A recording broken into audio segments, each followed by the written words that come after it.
Assalamualaikum warahmatullahi wabarakatuh. Alhamdulillah, salatu wassalamu ala rasulillah wa ala alihi wa ashabihi wa man tabi'ahum bi ihsanin ila yaumiddin, amma ba'du.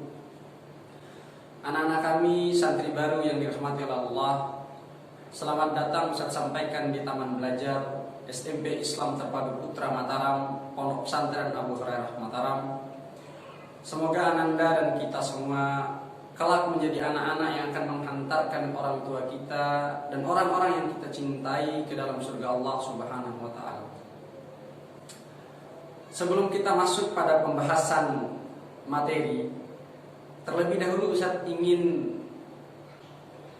memperkenalkan diri terlebih dahulu. Di pondok Ustaz biasa disapa dengan Ustaz Adi. Ustaz akan mengampu mata pelajaran ilmu pengetahuan alam atau yang sering kita dengar dengan singkatan mata pelajaran IPA. Pada pertemuan ini kita akan membahas materi tentang objek IPA dan pengamatannya. Adapun tujuan dari pembelajaran ini adalah setelah melakukan pembelajaran ini, antum atau kita semua akan lebih mengenal tentang kebesaran Allah yang ada di alam semesta ini. Dan yang kedua, antum mampu menjelaskan tentang proses ilmiah atau metode ilmiah yang terdiri dari pengamatan, inferensi, dan komunikasi. Dan yang ketiga, setelah mempelajari materi ini, antum dapat menyebutkan apa saja yang termasuk dalam objek IPA, melakukan pengukuran, membedakan mana yang disebut dengan besaran pokok dan mana yang disebut dengan besaran turunan, serta yang terakhir dapat membedakan mana yang disebut dengan atau apa yang disebut dengan satuan baku dan apa yang disebut dengan satuan tak baku. Anak-anak sekalian, sebelum memasuki penjelasan, terlebih dahulu Ustaz ingin jelaskan tentang peta konsep pembelajaran kita. Yang pertama, kita ingin membahas tentang metode ilmiah. Jadi di dalam objek IPA dan pengamatannya itu, untuk mengamati objek IPA ini kita butuh metode ilmiah. Metode ilmiah itu sendiri terdiri dari pengamatan, inferensi, komunikasi. Kemudian dalam pengamatan itu, dalam melakukan pengamatan itu ada beberapa metode: melihat, mendengar, merasakan. Dan salah satunya yang akan kita bahas dalam hal ini, pengamatan menggunakan cara pengukuran. Jadi metode ilmiah terdiri dari pengamatan, inferensi, komunikasi. Nah, kita akan melanjutkan pada bagian pengamatan. Pengamatan di sini kita hanya akan mengambil pada poin pengukuran saja. Dan dalam melakukan pengukuran itu terdiri dari besaran dan satuan. Untuk melakukan pengukuran itu kita butuh besaran dan satuan. Dan besaran itu sendiri terbagi menjadi dua. Ada besaran pokok, ada besaran turunan.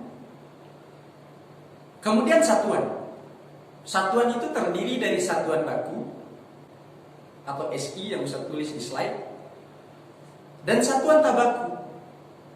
Apa itu satuan baku dan satuan tak baku? Kita akan jelaskan pada slide berikutnya. Ustaz ulang sekali lagi, pada objek IPA dan pengamatannya ada satu hal yang ingin kita bahas, yaitu metode ilmiah. Untuk mengetahui objek IPA dan untuk melakukan pengamatan IPA kita butuh metode ilmiah. Metode ilmiah itu terbagi menjadi 3, ada namanya pengamatan, ada namanya inferensi, dan ada namanya komunikasi. Pengamatan yang akan kita bahas di sini, melakukan pengamatan itu banyak. Pengamatan yang akan kita bahas di sini adalah tentang pengukuran saja. Untuk melakukan pengukuran kita butuh besaran dan butuh satuan. Besaran itu terbagi menjadi 2. Ada besaran pokok, ada besaran turunan. Dan satuan itu terbagi menjadi 2. Ada satuan baku atau satuan SI standar internasional, dan satuan tak baku. Baik. Sebelum lebih jauh, saya ingin menjelaskan dulu tentang apa itu pengamatan. Pengamatan itu seperti yang tertulis di slide. Pengamatan itu merupakan kegiatan mengumpulkan data dan informasi menggunakan panca indera atau alat ukur yang sesuai. Panca indera itu mata, pendengaran, kulit untuk merasakan, atau alat ukur yang sesuai. Nah, yang kita bahas di sini lebih dalam adalah tentang alat ukurnya. Itu yang disebut dengan pengamatan. Jadi pengamatan adalah kegiatan mengumpulkan data dan informasi menggunakan panca indera kita atau alat ukur yang sesuai. Yang kedua, inferensi merupakan kemampuan untuk menjelaskan sesuatu berdasarkan hasil pengamatan tadi, sehingga kita menemukan kesimpulan, menemukan pola, menemukan hubungan antara data yang satu dengan data yang lain. Dan yang terakhir adalah komunikasi. Tentu kita paham, yaitu menyampaikan hasil temuan kita kepada orang lain dalam bentuk lisan atau tulisan. Itu yang dimaksud dengan komunikasi. Misalkan antum menemukan sesuatu berdasarkan hasil pengamatan, antum sampaikan penemuan itu kepada teman antum, teman sebangku antum misalnya, maka itu disebut dengan kemampuan antum mengkomunikasikan. Selanjutnya, untuk apa kita belajar IPA, Ustaz? Apa kegunaan mempelajari IPA? Kegunaan mempelajari IPA diantaranya adalah untuk memahami berbagai hal yang ada di sekitar kita, memahami gejala-gejala alam yang ada di sekitar kita, termasuk menyelesaikan masalah dalam kehidupan kita. Kenapa bisa demikian? Karena setelah mempelajari IPA, kita akan mampu berpikir logis, berpikir kritis, serta mampu meningkatkan kualitas berpikir atau meningkatkan kualitas hidup kita. Selanjutnya, santri sekalian yang dirahmati oleh Allah Subhanahu wa taala. Apa saja yang termasuk dalam objek IPA? IPA itu sebenarnya adalah ilmu yang mempelajari tentang gejala alam, tentang apa saja yang terjadi di alam semesta ini, tentang apa saja yang terjadi di bumi ini. Jadi ketika ditanya apa itu objek IPA, maka segala sesuatu yang ada di alam ini masuk ke dalam objek IPA. Seperti slide yang bergerak di bawah yang Ustaz tuliskan itu, bahwasannya virus corona termasuk bagian dari objek IPA. Nah, objek IPA itu dari organisme sekecil virus dan sekecil bakteri sampai benda sebesar bumi, sebesar matahari, sebesar bintang di galaksi sana, itu masuk dalam objek IPA. Di slide sudah saya tulis, ada gambar satu, gambar kelelawar yang akhir-akhir ini dikabarkan sebagai sumber dari virus corona. Itu masuk dalam bagian objek IPA. Kemudian tumbuh-tumbuhan yang ada di gunung, yang ada di hutan itu juga termasuk.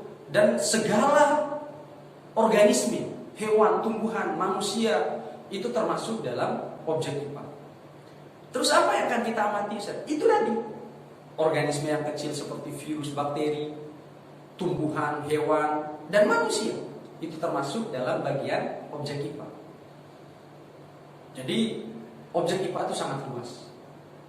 IPA juga termasuk membahas tentang bagaimana kapal laut yang terbuat dari besi bisa terapung di atas permukaan laut. Juga membahas bagaimana pesawat terbang yang terbuat dari besi, yang angkutan yang muatannya sangat besar, sangat berat, itu mampu terbang di udara.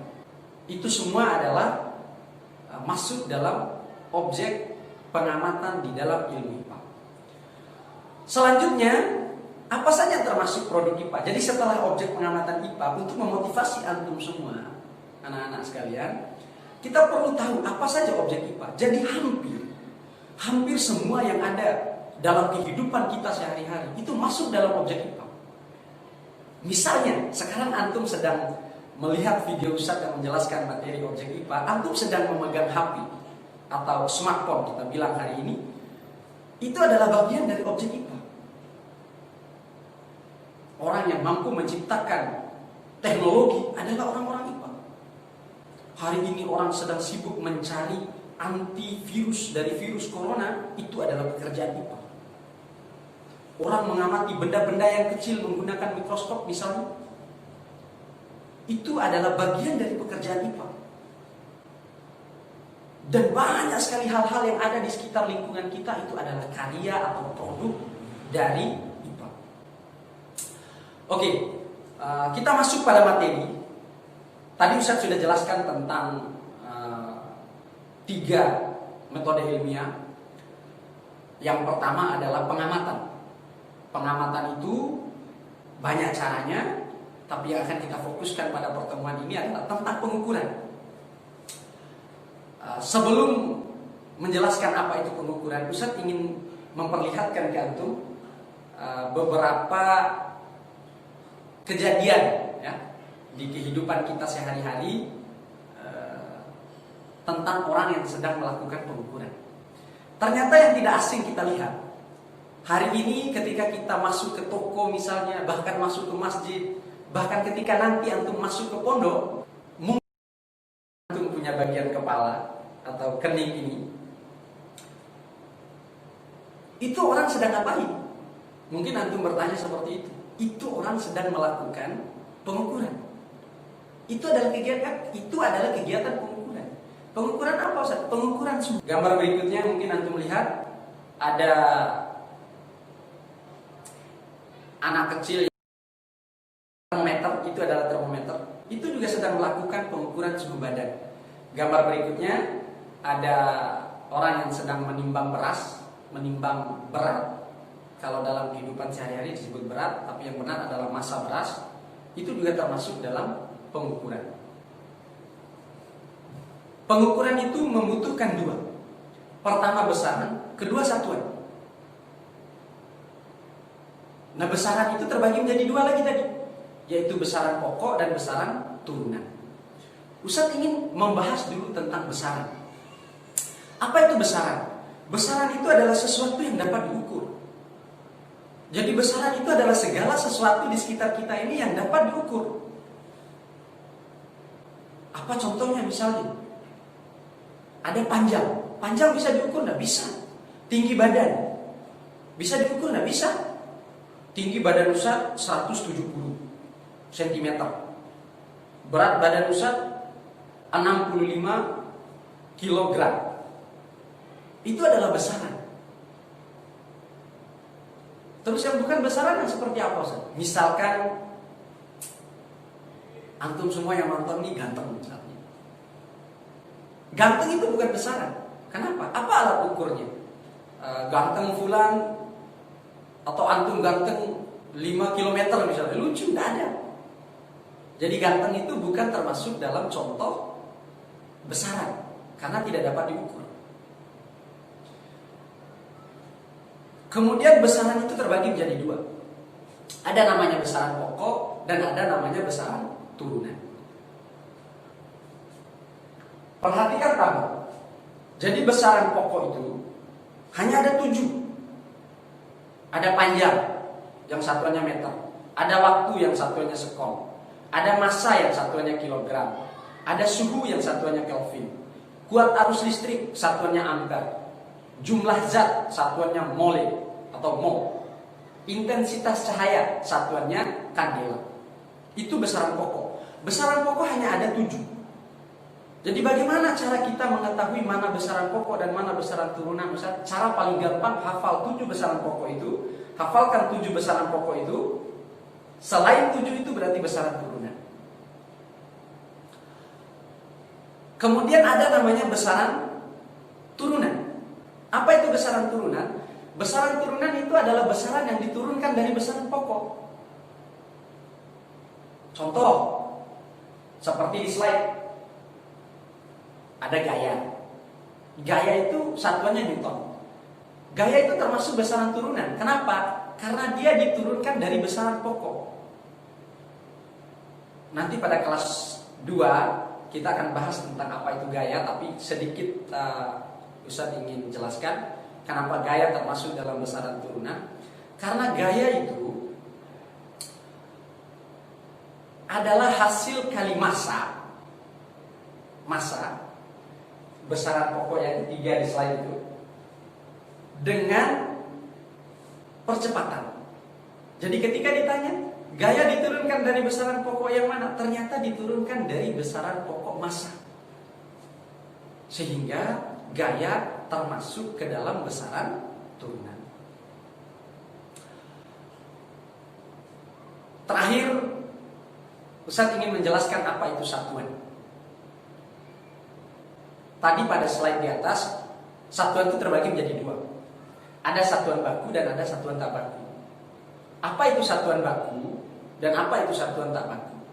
Begini, yang dimaksud dengan satuan baku atau satuan standar internasional itu adalah satuan yang semua orang sepakat tentang itu. Misalkan apa? Misalkan meter. 1 meter orang di Indonesia dengan 1 meter orang di Amerika sana, di Eropa sana, sama. 1 meter itu segini gitu. Segini panjangnya 1 meter. Kata orang di Indonesia. Kata orang di luar negeri sana pun dibilang segini 1 meter itu. Jadi dia termasuk satuan baku.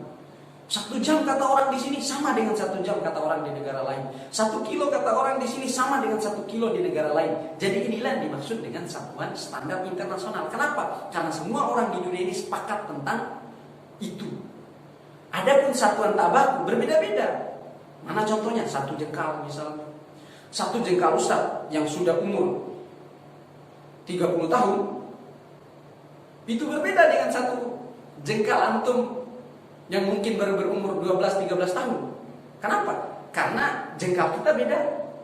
1 jengkal orang Indonesia dengan 1 jengkal orang-orang yang tinggi besar di Arab Saudi sana berbeda. Sehingga satuan tidak baku itu berbeda untuk setiap orang. 1 jengkal, 1 hasta, 1 langkah, 1 panjang tongkat misalnya. Itu adalah satuan-satuan tak baku yang terjadi, yang disepakati di wilayah-wilayah tertentu. Dan sekarang satuan itu hampir tidak dipakai lagi karena rata-rata sekalipun di desa sekarang sudah menggunakan satuan standar internasional. Demikian pemaparan materi Ustadz di pertemuan pertama ini, semoga bisa dipahami. Dan ini adalah momen pertama Ustadz mengajar melalui video pembelajaran seperti ini. Jadi ketika ada hal-hal yang kurang berkenan, mohon dimaklumi. Di akhir slide ini dan juga di file PDF yang akan Ustadz kirim nanti, Ustadz menyediakan 4 soal. Silakan antum jawab, kemudian ditulis di kertas, baru difoto dan dikirim lewat WA seperti nomor yang sudah Ustadz catat di PowerPoint. Akhirnya kita tutup dengan doa kafaratul majlis. Subhanakallahumma wa bihamdika asyhadu an la ilaha illa anta astaghfiruka wa atubu ilaik. Assalamualaikum warahmatullahi wabarakatuh.